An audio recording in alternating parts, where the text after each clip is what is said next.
В школе в Рае-Семеновском в этом году проводится капитальный ремонт кровли. Глава Серпухова Сергей Никитенко вместе с депутатами Московской областной думы Татьяной Карзубовой и городского совета Андреем Грачевым проверил состояние объекта. Подготовительные работы, предваряющие укладку основного покрытия, выполнены на 80%. Предстоит заменить более 1500 квадратных метров кровли. Планируем, что работы завершатся уже даже не в конце августа, а в более ранний период. И, соответственно, тоже были протечки в ряде помещений, конечно, не в таком значительном объеме.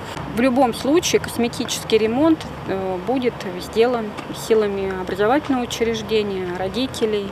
Серьезное внимание уделено вопросу контроля за качеством со стороны администрации, общественников и депутатов.